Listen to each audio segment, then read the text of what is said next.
Good evening, everybody. Welcome to Cleveland State University. My name is Greg Schoof, and I'm the manager of engineering student programs in the Fenn College of Engineering. On behalf of Dean Bahman Ghorashi and the faculty and staff of Fenn College, welcome to the State of the College Address and Spring Gala. We are delighted to have such a great audience represented by our alumni, students, faculty, and community and industry partners who have joined us to celebrate Fenn's successes and to help raise support for engineering student scholarships. I would like to especially welcome the university's provost, Jeffrey Mearns, and members of the college's visiting committee, Ken J. Jack, Joni Ladinsky, Fellner, Jim Soder, and Keith Mabey, and past member Ron Leeden. We are very grateful to all of those who supported tonight's event, including our generous corporate sponsors, Parker Hannifin Corporation and Middow Incorporated. I'd like to introduce our next speaker, our Associate Dean, Dr. George Hadjimervrudis.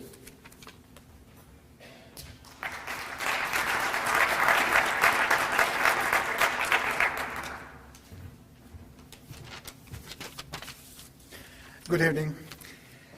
It gives me great pleasure to introduce Dr. Bahman Ghorashi, who is the Dean of the Fenn College of Engineering and the Executive Director of the Fenn Research and Development Institute, as well as Fenn Academy. Fenn Academy is a consortium of 38 high schools, 8 corporations, and several non-profit organizations with 16 off-campus locations. Dr. Ghorashi received his Bachelor of Science degree from Wayne State University, his Master's of Science and PhD degrees from The Ohio State University, and is a graduate of the Harvard University Institute for Management and Leadership in Education.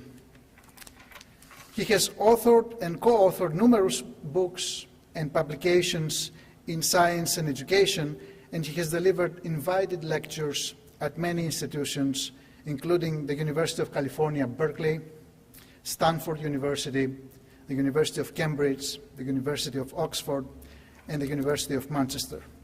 He is recognized as one of the key participants in the formation of the Ohio Aerospace Institute.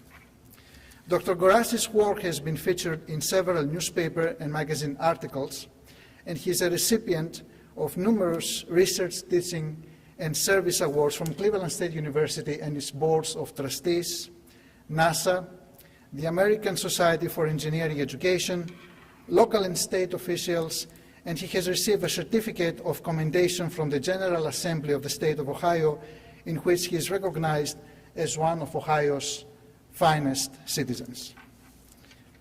As the Dean of the Fenn College of Engineering since December of 2006, he reversed a declining enrollment that has resulted in the emergence of the Fenn College as one of the fastest growing engineering programs nationwide, based on the percentage increase in new undergraduate enrollment. The many programs and initiatives that he started have resulted in a double-digit increase in student retention, an increase in external funding, significant gifts and endowments to the college, new academic programs, many new national and international partnerships, a successful reaccreditation of all programs, and physical facility improvements. Dr. Ghorashi's book, How to Become an Exceptionally Successful Young Person, is rated number 6 in the category of books for the smart and successful woman. With that, please join me to welcome Dean Ghorashi.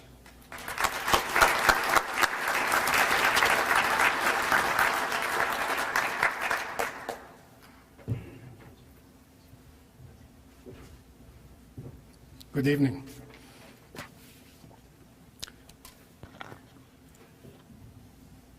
Ladies and gentlemen, I am standing before you to deliver my 5th State of the College address during our inaugural Spring Gala fundraising event. I could recite some statistics to impress upon you the fact that we have made great strides in recent years. I could talk about our strategic plan and how we are designing and inventing our future. I could talk about the accomplishments of our students, faculty, and staff. And to be sure, I will talk about these subjects and more. But in a larger sense, how does one define the state of an institution of higher education? Edward Hodnett wrote a book entitled The Cultivated Mind. Hodnett attended Columbia University, where he received his A.B. and Ph.D. He served as an editor of Columbia University Press and Columbia University Quarterly. I wish to quote an excerpt from his book. In these days, when most of us who are employed work only 40 of the 168 hours in a week and look ahead to several years of leisure after retirement, the occupations of the cultivated mind are the only steadfast defense against the perils of boredom and frittering away the best portion of our lives in unsubstantial and unproductive pursuits. When you look at the scope of higher education with a wider set of lenses and step back from the day-to-day minutiae of the operations, it becomes hauntingly clear what we all know and take for granted, that we are in the business of cultivating minds.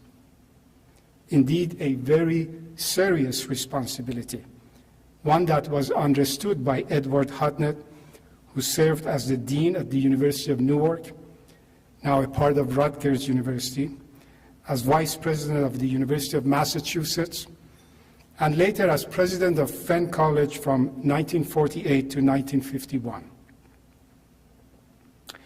I believe it was President John Adams who said there are two types of education. One that teaches you how to make a living, and one that teaches you how to live. And in that light, in my view, the importance of a complete and balanced education cannot be overemphasized. One that includes both natural sciences and technical knowledge, as required in our contemporary times, and humanities and arts, as required at all times. So how do we measure our success in cultivating minds?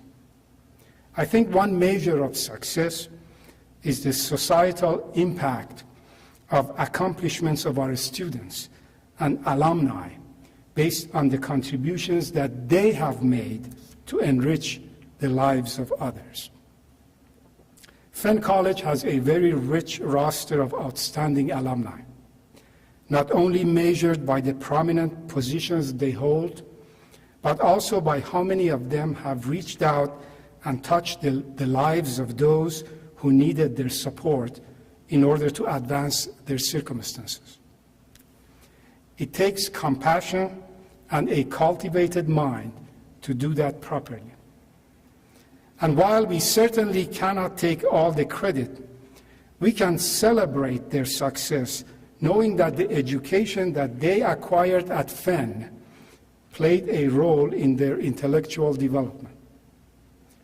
When a pattern of philanthropic giving and service to others by our alumni becomes evident, then it is safe to say that the state of the college is fine.